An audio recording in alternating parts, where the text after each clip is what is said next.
Want to give a big shout out to Buffy Divine. Thanks for joining the 8-Bit Heroes family. Big shouts out to you. So if you'd like to be shouted out on our next video, then you know what to do. Hit that like button, share the video out to some people, and do us the biggest honor of all and hit that subscribe button.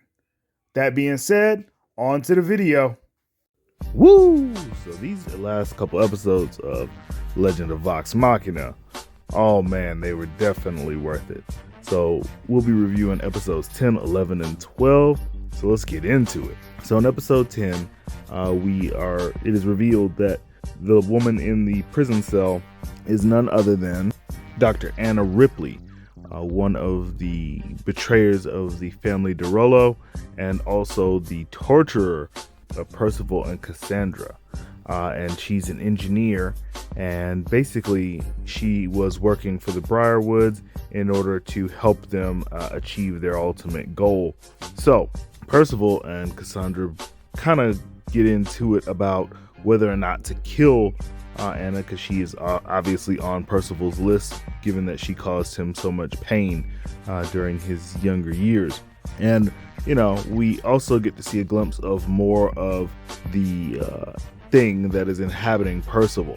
So going forward, they are still trying to get to the center of where the Briarwoods are, and it is revealed that the Briarwoods are not in fact in the palace, but actually underneath the Sun Tree, where they're trying to fulfill a certain ritual to bring back a entity known as the Whispered One, who Lady Briarwood has made a deal with in order to keep herself and Silas Briarwood alive. So they get captured in a room where white stones are refined so that they can make the substance or the chief export of white stone. And so the way to refine them is through acid, and surprise, surprise, this room fills up with acid. Now, what is revealed in this particular episode is, number one, that Cassandra DeRollo is under the influence of Silas Briarwood, and as she joins her quote-unquote family, the Briarwoods, Vax tries to basically get her before the Briarwoods do, and is put under a glamour as well. So they leave with the rest of Vox Machina being trapped in the acid room. And this is really interesting because Percival basically just feels completely betrayed and defeated. The last of his family has fallen to the Briarwoods, and he just doesn't know what to do. And so everyone is trying their hardest to try to figure out how to get out of this room before it fills up with acid and kills everybody. And this was a really cool episode because, I mean, what you get to see here is a lot of the limitations to the power sets of the different characters, one of which is Grog. So they finally figure out how to basically take away the acid out of the room or drain it, and it's through 3 levers that have to be pulled simultaneously.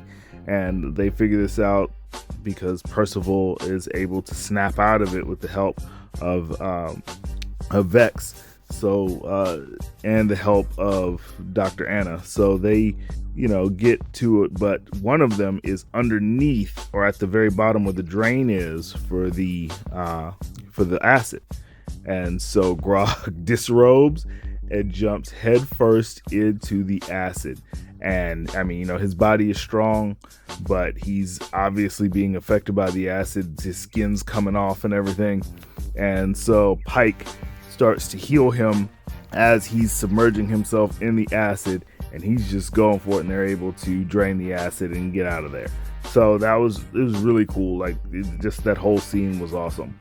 Then we get to episode 11, and in episode 11 we're finally catching up to the Briarwoods and learning more about Percival's pact, or his vengeance pact that he has made with the demon Orthax. So this episode's interesting because what we're seeing, we get the rematch between Silas Briarwood and Vox Machina, which is awesome. I mean, truly just an amazing feat of animation, and the fight was just fantastic. So we're basically getting this rematch, and we're sending basically all of Vox Machina into the fight, and of course Dr. Anna slinks off and betrays them, as Percival knew that she would, and so they move on. But the fight happens.